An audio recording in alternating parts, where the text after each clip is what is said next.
You're replaceable.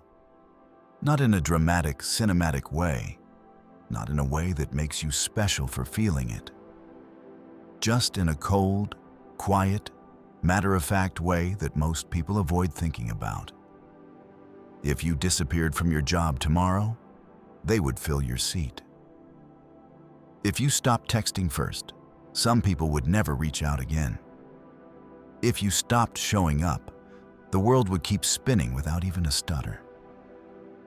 And deep down, you already know this. That uneasy feeling you get sometimes, that pressure to prove yourself, that constant urge to stay relevant, it comes from this exact truth. But here's where it gets interesting. The Stoics didn't see this as something to fear. They saw it as power. So instead of running from it, we're going to walk straight into it. Marcus Aurelius, one of the most powerful men in history, wrote something most people wouldn't expect from an emperor. He said, "Soon you will have forgotten all things. Soon all things will have forgotten you." Let that sink in. This wasn't a nobody saying this. This was a man who ruled an empire. And even he accepted that time erases everything. So if even the most powerful, respected, and feared individuals in history are ultimately replaceable, what does that say about the rest of us? It says this isn't a personal failure. It's the rule of life. And once you understand that, you stop trying to be irreplaceable and start becoming undeniable. Most people waste their energy trying to secure their position in the eyes of others. They want to be needed. They want to be validated. They want to feel like if they left, everything would fall apart. But that's a losing game. Because the truth is, systems are built to continue without you. Companies train replacements, social circles shift. Even families adapt over time. It sounds harsh, but it's actually freeing. Because if nothing depends on you permanently, then you're no longer trapped trying to maintain an illusion.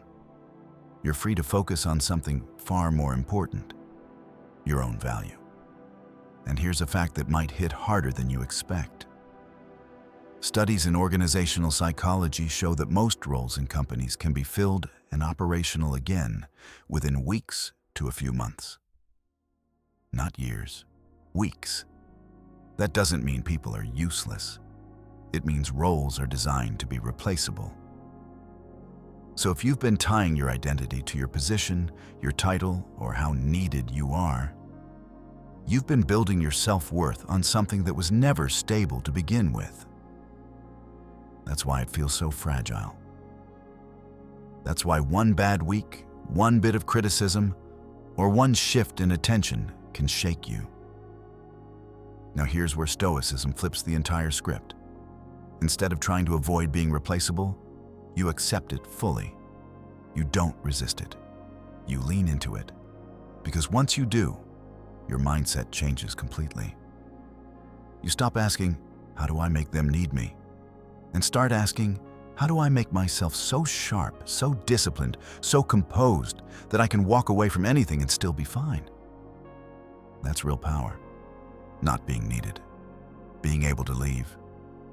Epictetus said, "Do not seek for things to happen as you wish, but wish for things to happen as they do happen, and you will go on well." In other words, stop fighting reality. Use it. If the world is built in a way where people are replaceable, then your goal isn't to escape that. Your goal is to operate within it better than everyone else. You become the person who doesn't panic when they're overlooked. The one who doesn't crumble when they're replaced. The one who doesn't beg for validation. And ironically, that's the person who becomes the hardest to replace. Think about it. Who actually stands out? It's not the person constantly trying to prove their worth. It's the one who moves with quiet confidence. The one who doesn't chase approval. The one who keeps improving regardless of recognition. That person creates a different kind of value. Not the kind that's tied to a role, but the kind that follows them everywhere they go. Skills, discipline, emotional control, perspective. Those things don't get replaced. They get carried. If you're still with me, drop a like on this video and let me know in the comments. Have you ever felt replaceable in your job, your friendships, or your life? Be honest. Because the more you admit it, the more power you take back from it. Now let's go deeper. Because this is where most people get it wrong. Feeling replaceable can trigger two very different responses. The first is insecurity. You start overworking, overthinking, overcompensating. You try to become everything for everyone. You say yes when you want to say no. You stay where you're undervalued because you're scared of losing your place. That path leads to burnout, resentment, and eventually, being replaced anyway. The second response is awareness. You realize nothing is guaranteed, so you stop clinging. You start building. You invest in yourself, not just your position. You develop skills that make you adaptable, not dependent. That path leads to freedom. And here's the uncomfortable truth most people avoid.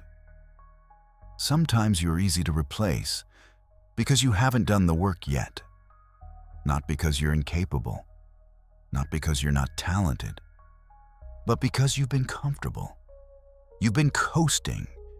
You've been relying on being good enough in environments where everyone else is also good enough. That's not an insult. That's a wake-up call. Because the moment you decide to sharpen your edge, everything changes. There's a concept in Stoicism called voluntary discomfort. The idea is simple. You put yourself through controlled challenges so that when real challenges come, you're already prepared. You train your mind and body to handle pressure. Now apply that to your life. Instead of waiting until you're replaced to realize your weaknesses, you expose them early. You challenge yourself to improve when it's not urgent. That's how you shift from replaceable to resilient.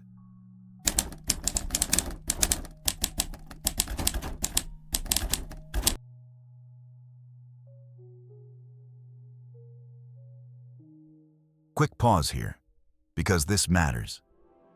If you're getting value from this, hit subscribe and turn on notifications. Not because I need it, but because if you're serious about leveling up your mindset, missing these kinds of ideas will cost you. And most people don't even realize what they're missing until it's too late. Let's talk about relationships for a second, because this idea hits even harder there. You've probably felt it before. The moment you stop reaching out, the silence grows. The moment you stop giving, the dynamic changes, and it makes you question everything. Were they ever really there for you, or were you just convenient? Stoicism teaches you not to take this personally. People act based on their own nature, not your worth. Your job isn't to control their behavior. Your job is to decide what you tolerate. When you accept that people can walk away, you stop trying to hold them in place. You stop over-investing in one-sided connections. You start valuing reciprocity. And most importantly, you stop abandoning yourself just to keep others around. That's where real self-respect is built. Not in being chosen, but in choosing yourself first. And here's something most people never realize. The more okay you are with being replaced, the less likely it actually happens in a meaningful way. Because you're no longer operating from fear. You're operating from strength. You're not clinging to roles, people, or outcomes. You're focused on growth, and growth creates leverage. It gives you options, and options make you dangerous in the best way possible. So instead of fearing replacement, use it as fuel. Let it remind you that nothing is guaranteed. Let it push you to become someone who doesn't rely on guarantees. Build skills that transfer. Build discipline that compounds. Build a mindset that doesn't break when things shift. Because they will shift. They always do.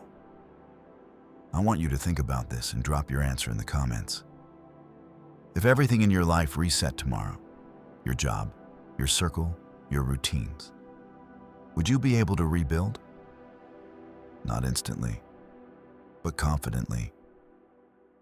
If the answer is no, that's not something to feel bad about. That's your starting point. The Stoics didn't try to control the world. They controlled themselves. They didn't chase permanence. They mastered adaptation. And that's exactly what you need to do. Because in a world where you can be replaced, the goal isn't to avoid it. The goal is to become the kind of person who can't be diminished by it. You're easy to replace if you rely on the external, your position, your reputation, your convenience to others. But you become extremely difficult to replace when your value comes from within. Your discipline, your mindset, your ability to stay composed under pressure. Those things don't disappear when circumstances change. They get stronger. So here's the shift. Stop trying to be irreplaceable in places that don't care. Start becoming undeniable in who you are. That's the difference. One is fragile, the other is powerful. And if this hits you in a way you didn't expect, do one thing before you leave. Like the video and share your biggest takeaway in the comments. Because the more you engage with ideas like this, the more you actually internalize them. You're replaceable, yes, but that's not your weakness. That's your wake-up call.